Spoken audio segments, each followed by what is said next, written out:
Hello my dear friends, આજનો video તમારા માટે મોસ્ટ ઇમ્પોર્ટન્ટ વિડીયો બની રહેશે, કારણ કે આજના વિડીયોમાં આપણે એનઈપી 2020 એટલે કે નેશનલ એજ્યુકેશન પોલિસી, એન એટલે નેશનલ, ઈ એટલે એજ્યુકેશન અને પી એટલે પોલિસી, એનઈપી 2020 વિશે વિગતવાર માહિતી મેળવીશું. અહીંયા તો તમને આપેલું છે, સૌ પ્રથમ કોઠારી પંચની ભલામણ દ્વારા નીતિઓ ઘડવામાં આવી છે. એનઈપી 2020માં છે તે સૌ પ્રથમ કોઠારી પંચની ભલામણ દ્વારા નીતિઓ ઘડવામાં આવી છે. તો તમને એમ પૂછે કે પ્રશ્ન કે કયા પંચની ભલામણ દ્વારા નીતિઓ ઘડવામાં આવી છે, તો એના જવાબમાં આવશે કોઠારી પંચ. તો એનઈપી 2020માં સૌ પ્રથમ કોઠારી પંચની ભલામણ દ્વારા નીતિઓ ઘડવામાં આવી છે. અત્યાર સુધી 3 રાષ્ટ્રીય નીતિઓ ઘડવામાં આવી. મોસ્ટ ટાઈમ કે ખાસ યાદ રાખજો. પહેલી રાષ્ટ્રીય શિક્ષણ નીતિ વર્ષ છે 1968 અને વડાપ્રધાન હતા ઇન્દિરા ગાંધી, અને માળખું શું હતું? પહેલી રાષ્ટ્રીય શિક્ષણ નીતિ હતી 1968માં જે બનાવવામાં આવી હતી, એની વડાપ્રધાન હતા ઇન્દિરા ગાંધી અને 10+2+3. પછી જે બીજી રાષ્ટ્રીય શિક્ષણ નીતિ 1986, આ સાલ ખાસ યાદ રાખજો. ત્યારે વડાપ્રધાન હતા રાજીવ ગાંધી અને એનું માળખું હતું 10+2+3. તો પહેલી રાષ્ટ્રીય શિક્ષણ નીતિ અને બીજી રાષ્ટ્રીય શિક્ષણ નીતિ બંનેના માળખા સેમ છે, 10+2+3, 10+2+3. પહેલી રાષ્ટ્રીય શિક્ષણ નીતિમાં સાલ આવશે 1968 અને વડાપ્રધાન ઇન્દિરા ગાંધી. બીજી રાષ્ટ્રીય શિક્ષણ નીતિમાં સાલ આવશે 1986 અને વડાપ્રધાન રાજીવ ગાંધી.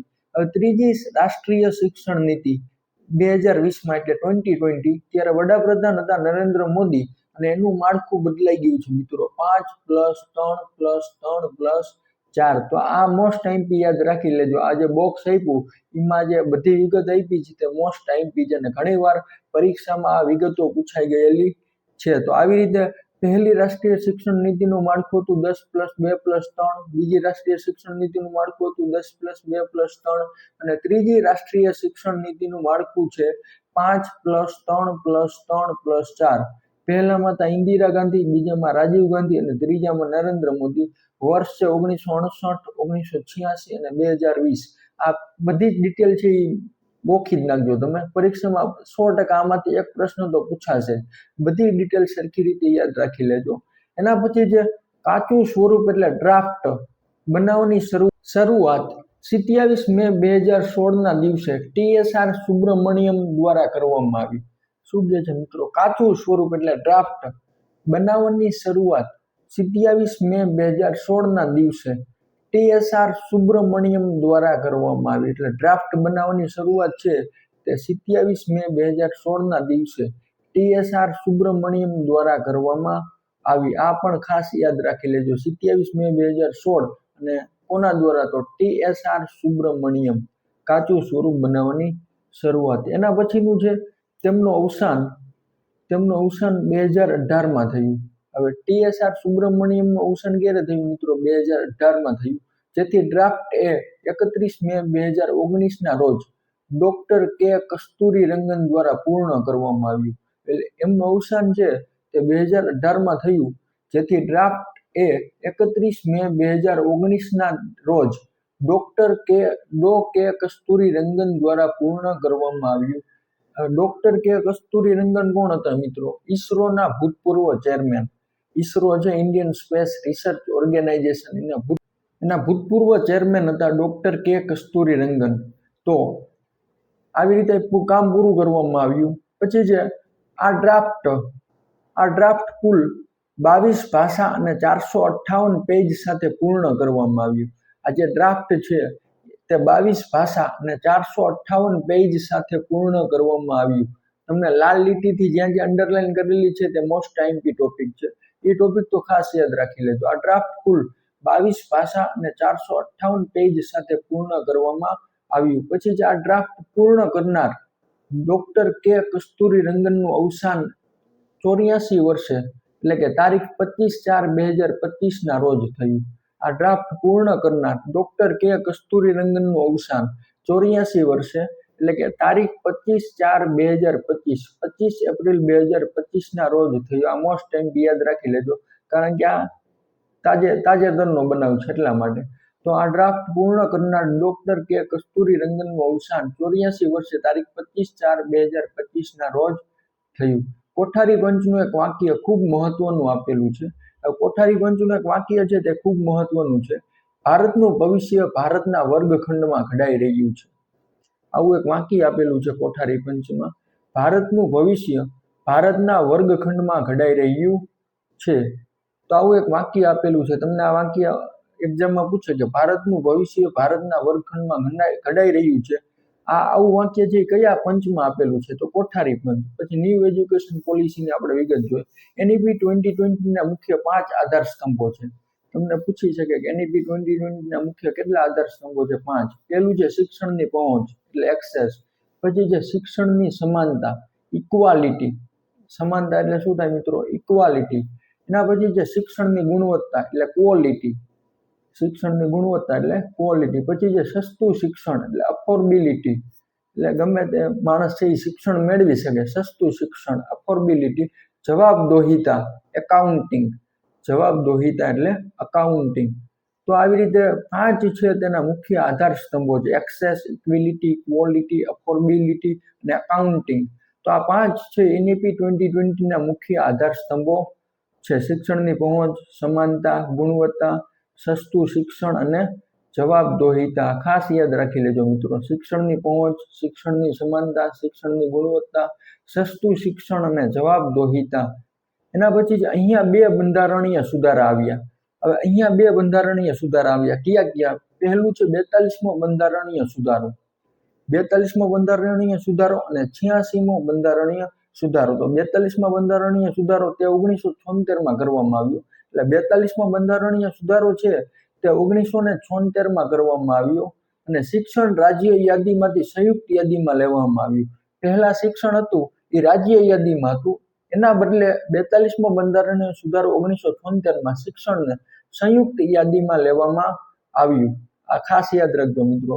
શિક્ષણને રાજ્ય યાદીમાંથી સંયુક્ત યાદીમાં કયા બંધારણીય સુધારા દ્વારા લેવામાં આવ્યું? 42મો. પછી જે 86મો બંધારણીય સુધારો તે 2002માં કરવામાં આવ્યો. 86મો બંધારણીય સુધારો ક્યારે કરવામાં આવ્યો? 2002માં. શિક્ષણ મેળવવું એ આપણા બધાનો અધિકાર છે. એમાં આવું હતું કે શિક્ષણ મેળવવું એ આપણા બધાનો અધિકાર છે. તો આ ખાસ યાદ રાખી લેજો. 42મો બંધારણીય સુધારો 1976. પછી છે GER એટલે ગ્રોસ એનરોલમેન્ટ રેશિયો. GER નું ફૂલ ફોર્મ શું થાય મિત્રો? Gross enrolment ratio. Most time યાદ રાખી લેજો. હવે GER ને ગુજરાતીમાં પ્રવેશ નોંધણી ગુણોત્તર કહેવાય છે. ગુજરાતીમાં શું કહેવાય?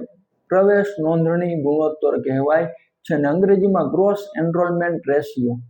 GER ને ગુજરાતીમાં પ્રવેશ નોંધણી ગુણોત્તર કહેવાય છે. આ GER 2018ની સ્થિતિ મુજબ નીચે પ્રમાણે છે. હવે 2018ની સ્થિતિ મુજબ આપણે જોઈએ. ધોરણ 1 તો એમાં GER નું મૂલ્ય 100%. પછી ધોરણ 1માં 100% છે. ધોરણ 6માં 90.9%. પછી જે ધોરણ 9માં 79.3%.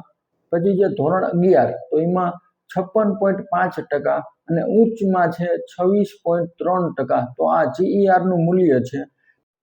હવે આ ઘટતા GER ને ધ્યાને લઈને સરકારે તેના માટે અમુક લક્ષ્યાંક નક્કી કર્યા. એટલે GER છે એ ઘટતો ગયો તો તેના માટે સરકારે અમુક લક્ષ્યાંક નક્કી કર્યા. તો એ લક્ષ્યાંક કયા છે આપણે જોઈએ. હવે NEP 2020 લક્ષ્યાંક એટલે national education policy, new education policy 2020 લક્ષ્યાંક. NEP એટલે ન્યૂ એજ્યુકેશન પોલિસી. હવે પૂર્વ પ્રાથમિકથી માધ્યમિક સુધી GER ને 2030 સુધી 100% કરવાનો છે. પૂર્વ પ્રાથમિકથી માધ્યમિક સુધી GER ને 2030 સુધીમાં કેટલા? 100% કરવાનો છે મિત્રો. આ એક લક્ષ્યાંક છે. પછી ઉચ્ચ શિક્ષણમાં 50% 2035માં પહોંચાડવાનો છે. ઉચ્ચ શિક્ષણમાં 50% સુધી 2035માં પહોંચાડવાનો છે GER ને. ઉચ્ચ શિક્ષણમાં 50% સુધી અને ક્યાં? 2035 સુધીમાં પહોંચાડવાનો છે. એના પછી જે 2040 સુધી ભારતની શિક્ષણ વ્યવસ્થા વિશ્વની ઉન્નત વ્યવસ્થા હોય એવો લક્ષ્ય પણ રાખ્યો છે. 2040 સુધી ભારતની જે શિક્ષણ વ્યવસ્થા છે તે વિશ્વની ઉન્નત વ્યવસ્થા હોય એવો લક્ષ્ય પણ રાખ્યો છે. કેમાં? NEP 2020માં 2040 સુધી ભારતની શિક્ષણ વ્યવસ્થા વિશ્વમાં પહેલા નંબર સુધી લઈ જવાનો લક્ષ્યાંક છે. હવે NEP 2020 મુજબ કાર્ય ક્ષેત્રફળ. હવે શિક્ષક માટે છે તે 60 ચોરસ ફૂટ. શિક્ષક માટે કેટલું છે મિત્રો?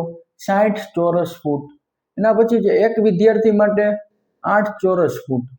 એક વિદ્યાર્થી માટે મિત્રો કેટલું ક્ષેત્રફળ છે? 8 ચોરસ ફૂટ. પછી વર્ગખંડનું ક્ષેત્રફળ કેટલું છે મિત્રો? 300 ચોરસ ફૂટ. વર્ગખંડનું ક્ષેત્રફળ કેટલું છે? 300 ચોરસ ફૂટ. હવે એક્ઝામ્પલ છે કે 30 વિદ્યાર્થી હોય તો 30 ગુણ્યા 8 એટલે 240. 30 વિદ્યાર્થી હોય તો 30 ગુણ્યા 8 એટલે 240. હવે શિક્ષકનું કેટલું છે મિત્રો? 60. તો ટોટલ કેટલું થાય? 300 સ્ક્વેર ફૂટ. ટોટલ કેટલું થાય મિત્રો? 300 સ્ક્વેર ફૂટ એટલે 300 ચોરસ ફૂટ. તો ક્ષેત્રફળ આવી રીતે હતું. હવે આપણે અંતર જોઈએ મિત્રો. સ્કૂલ ટુ હોમ એટલે શાળાએથી લઈને ઘરનું અંતર. તો ધોરણ 1 થી 5 માં 1 કિલોમીટર, ધોરણ 1 થી 5 માં 1 કિલોમીટર, પછી ધોરણ 6 થી 8 માં 3 કિલોમીટર. ધોરણ 1 થી 5 માં કેટલું છે મિત્રો? 1 કિલોમીટર. ધોરણ 6 થી 8 માં 3 કિલોમીટર. ધોરણ 9 થી 10 માં 5 કિલોમીટર. ધોરણ 9 થી 10 માં 5 કિલોમીટર અને ધોરણ 11 થી 12 માં 7 કિલોમીટર થી લઈને 10 કિલોમીટર સુધી. તો આવી રીતે 1 કિલોમીટર, 3 કિલોમીટર, 5 કિલોમીટર અને 7 કિલોમીટર થી લઈને 10 કિલોમીટર. હવે હોમવર્કમાં કેવી રીતે છે મિત્રો? તો ધોરણ 2 સુધી કોઈ જ હોમવર્ક નથી આપવાનું. એટલે બીજા ધોરણ સુધી બાળક ભણતું હોય ત્યાં સુધી તેને કોઈ પણ પ્રકારનું હોમવર્ક આપવાનું નથી. એનઈપી 2020 એટલે ન્યૂ એજ્યુકેશન પોલિસી આવું ગયા છે. ધોરણ 3 થી 5 માં અઠવાડિયામાં 2 કલાક, અઠવાડિયામાં 2 કલાક જ તમારે હોમવર્ક એટલું આપવાનું એમ. પછી ધોરણ 6 થી 8 માં દરરોજ 1 કલાક થાય એટલું હોમવર્ક આપવાનું અને ધોરણ 9 થી 12 માં દરરોજ 2 કલાક. ધોરણ 2 સુધીમાં કાંઈ જ હોમવર્ક નથી આપવાનું. ધોરણ 3 થી 5 માં અઠવાડિયામાં 2 કલાક. પછી ધોરણ 6 થી 8 માં દરરોજ 1 કલાક અને ધોરણ 9 થી લઈને 12 સુધીમાં દરરોજ 2 કલાક હોમવર્ક છે તે વિદ્યાર્થીઓને આપવાનું છે. હવે હોમવર્ક સુધી આપણે જોયું. કામકાજ, શિક્ષકનું કામકાજ કેવી રીતે છે? ધોરણ 1 થી 5 માં 200 દિવસ, એક વર્ષમાં 200 દિવસ અને 800 કલાક. 200 દિવસ અને 800 કલાક 1 થી 5 માં. ખાસ યાદ રાખજો, આ પણ પૂછી શકે. અને ધોરણ 6 થી 8 માં 220 દિવસ અને 1000 કલાક. ધોરણ 6 થી 8 માં 220 દિવસ અને 1000 કલાક. હવે અઠવાડિયામાં તૈયારી સહિત અઠવાડિયામાં કેટલું થાય મિત્રો? 45 કલાક. તૈયારી સહિત અઠવાડિયામાં 45 કલાક થશે. 1 થી 5 માં 200 દિવસ 800 કલાક, 6 થી 8 માં 220 દિવસ 1000 કલાક અને અઠવાડિયામાં તૈયારી સહિત 45 કલાક. હવે એનઈપી 2020 મુજબ અહીંયા તમને અંતર્ગત મહત્વના પ્રશ્નો આપ્યા છે તે આપણે જોઈએ. એનઈપી 2020 ને કયા બિલ મુજબ પસાર કરવામાં આવ્યું? એનઈપી 2020 ને કયા બિલ મુજબ પસાર કરવામાં આવ્યું? તો જવાબમાં આવશે એનએચઈબી, નેશનલ એજ્યુકેશન બિલ. એનએચઈબી એટલે નેશનલ એજ્યુકેશન બિલ. એના પછી છે એનઈપી 2020 નો મુખ્ય ઉદ્દેશ્ય શું છે? એનઈપી 2020 નો મુખ્ય ઉદ્દેશ્ય શું છે? શિક્ષણનું સાર્વત્રિકરણ એટલે સાર્વભૌમિકીકરણ.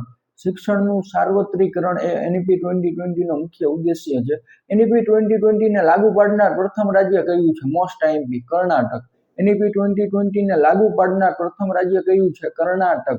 પછી છે એનઈપી 2020 માં નવું ઇમ્પ્લિમેન્ટ કોના દ્વારા થાય છે? સાર્થક. એનઈપી 2020 માં નવું ઇમ્પ્લિમેન્ટ કોના દ્વારા થાય છે? સાર્થક. સાર્થક દ્વારા છે તે નવું ઇમ્પ્લિમેન્ટ થાય છે. એના પછી છે એનઈપી 2020 નું નવું માળખું શું છે? પાંચમો ક્વેશ્ચન શું છે? એનઈપી 2020 નું નવું માળખું શું છે? તો 5+3+3+4 આ ચેન્જ થયું છે. 5+3+3+4 આ મોસ્ટ આઈએમપી. પછી છે ડ્રાફ્ટની શરૂઆત કોના દ્વારા કરવામાં આવી?